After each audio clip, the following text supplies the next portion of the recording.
Hello everyone. I hope you all are doing well. So this is Varsa Rai, Assistant Professor of Siliguri Tarai B.Ed College and Siliguri Primary Teachers Training College. So dear teacher trainee, I am again here with my another video for DLED Part 1.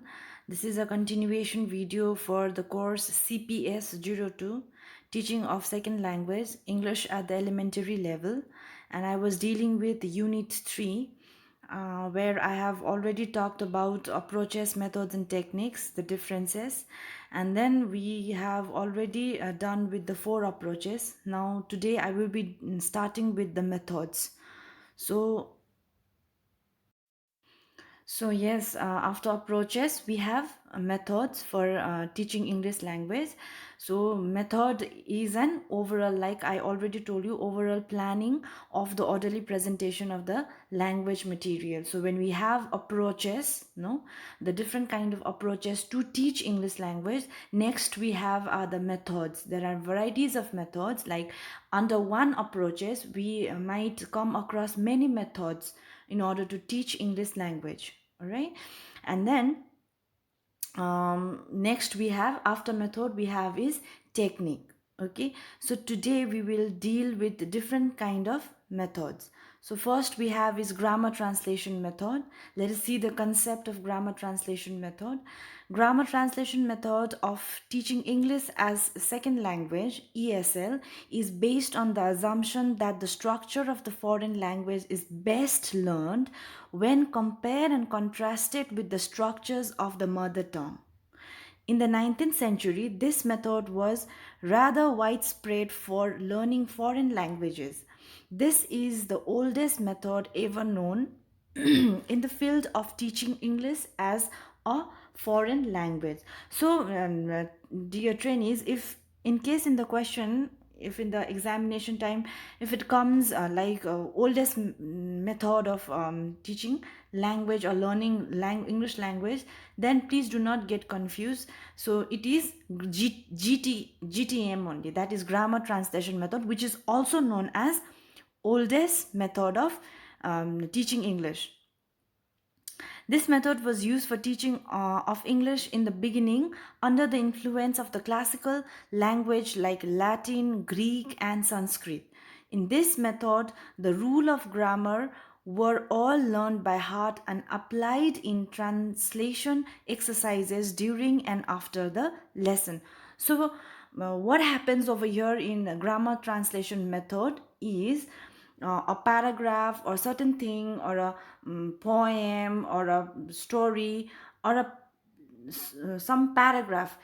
First of all, the teacher reads to the student, all right, reads for the student, and then what happens, they translate it, everything in the mother tongue, in their own mother language, they explain it and then they translate it, everything. That's why with the terminology grammar translation method, what happens, we come to know that here everything is being translated for the student to understand them. All right, so it is also known as the method to teach English as second language. Sorry. Next, principle, it works under certain principle. Okay, so grammar translation method is based on the principle that translate interprets foreign phraseology. In the process of interpretation, the foreign phraseology is assimilated and the structure of the foreign language is best learned when compared and contrasted with that of the mother tongue. Right, nowadays this is also known as grammar translation method, is also known as traditional method of teaching English language. But nowadays, mostly in the modern days, no, today at present day, this grammar translation method is not as such recommended to teach even English as a second language. All right, but still some of the word or some of the terminology can be translated for the student so that they will understand it better, English language. But then whole extract or the whole chapters to translate and then to explain them in their mother tongue is not that preferable. Okay, So now another type of method we have is audiolingual method. This method was developed mainly in America in the 60s and 70s. The audiolingual method focused on the learner's ability to gain the communicative skill required in everyday discourse, particularly the skill of listening and speaking in the target language. So in this kind of method to teach English language, it mainly focus on listening and speaking skill. As we know, in order to teach English language, all right, we have four important skills are there: listening, speaking, reading, and writing. So here in this method, we basically focus on listening and speaking part in order to learn the target language. This method emphasize on a spoken rather than written language. All right, so the procedure, how it works, this kind of this kind of method in a classroom is, what happens is that first the teacher introduces a new dialogue either orally or with the help of the audio visual thing, no. Then what happens, then first the teacher presents in front of the student, and then what happens, teacher uses different types of drills and then asks the student to practice or to repeat or to imitate it, whatever the teacher has introduced in the classroom.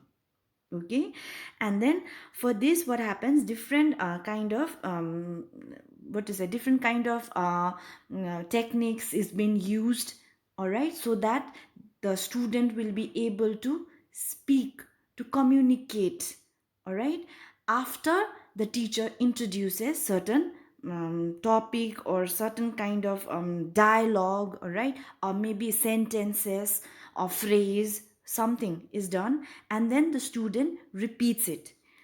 They are given different practices, so that a teacher gives certain practices so that the students will be able to repeat it. And then what happens, grammatical explanation is offered after this by the teacher. The teacher at the after this, the students are then asked to refer to the textbook, and the teacher introduces reading, writing, and vocabulary activities based on the dialogue. So it firstly focus on what, speaking skill, first listening, of course. First the teacher gives some introduction, so the student focus on the listening skill, and then after that what happens, the teacher asks the student to practice it. Then the students has to speak, they focus on their speaking part, all right. Then after that only they will go to reading and then writing part. So this is how audiolingual method helps in order to teach English language. So that was it. That was it with the grammar translation method and audiolingual method. We still have two another methods, but that I will be dealing in my another video, since the video length will be very long. So today in my this video I am dealing with just two kind of method, that is grammar translation method and audiolingual method.